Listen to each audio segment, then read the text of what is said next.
Hi everybody, this is the Cosmic Reader here, and today we're going to be taking a look into the pages of the Action Bible, starting with the first chapter of Genesis. So just like the actual Bible, it starts off in the beginning, where there was nothing but God. Then God said his famous words, "Let there be light." The following 2 days, God created our planet Earth. He created all of the body of water surrounding the Earth, also the atmosphere, the sky, and the land that we all live on today. God looked at his creation and knew it was good. On the fourth day, God then fashioned both the sun and the moon to shine upon the earth, and he also created seasons.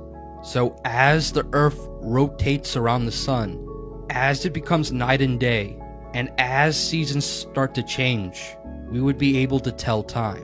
Then on the fifth day, God created all the sea creatures and flying birds.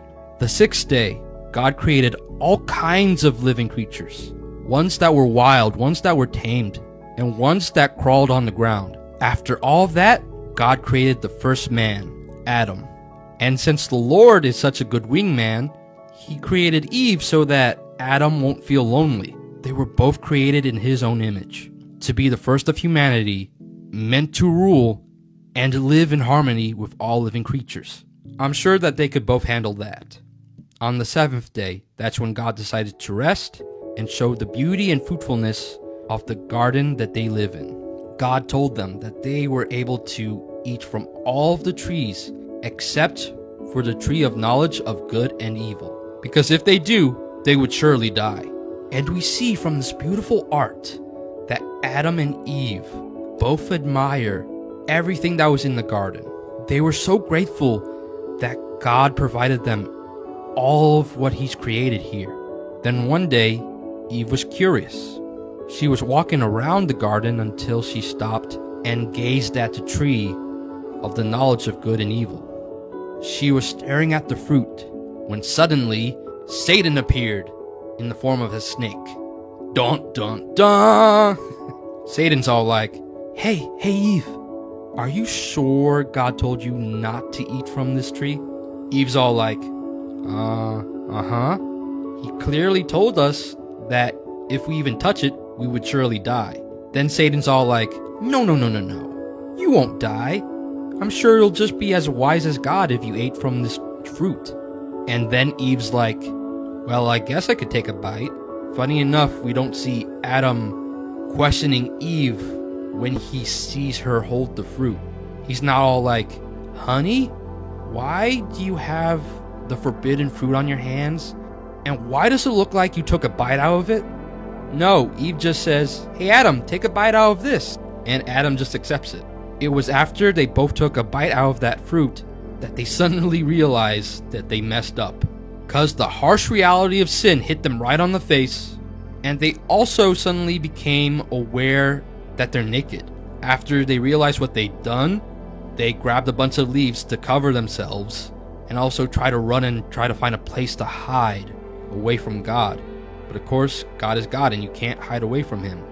As you see, God then appears right before their eyes, and God's like, hey, how do you guys know that you're naked? Did you do the one thing I told you not to do?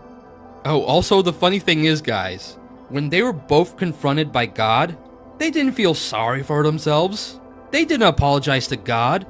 The first thing they did was blame God and each other. Adam pointed fingers at Eve and said, well, this woman you gave me convinced me to eat the fruit. While Eve was like, well, this snake that you created tricked me. And I'm just sitting here just thinking, man, you guys are so stupid. I'm sorry, but if it wasn't for them, the earth wouldn't be as awful as it is right now. But to be fair, it is relatable that the first thing they did was blame God instead of just blame themselves. Because don't tell me that you guys have never blamed God for whatever has happened to you or the mistakes you've made. I know I have. But even though Adam and Eve started blaming God, he wasn't ready to just snap them out of existence. No, God's a merciful God, and although he kicked them out of the garden, he still provided them with clothing made from animal skins. And although Adam and Eve were forced to live the rest of their lives to basically work for a living, God from the beginning has always had this plan to redeem humanity from Adam and Eve's mistakes, from our own mistakes. And if you want to know what that plan is, stay tuned to find out, because that's all I have for today. So subscribe to the Cosmic Reader if you want to see more. Hit the notification bell so that you can be notified for when I upload my next video. Give the video a thumbs up if you like. Share with anyone who wants to know about the gospel in any form, whether it's graphic novel form or regular novel form. And also, this channel also talks about other topics like superhero movies, superhero comics, and I want to expand a little bit more too, with possibly talking about all kinds of genres. So if you're excited for that, then be here for next time, where I'll see you in the cosmos.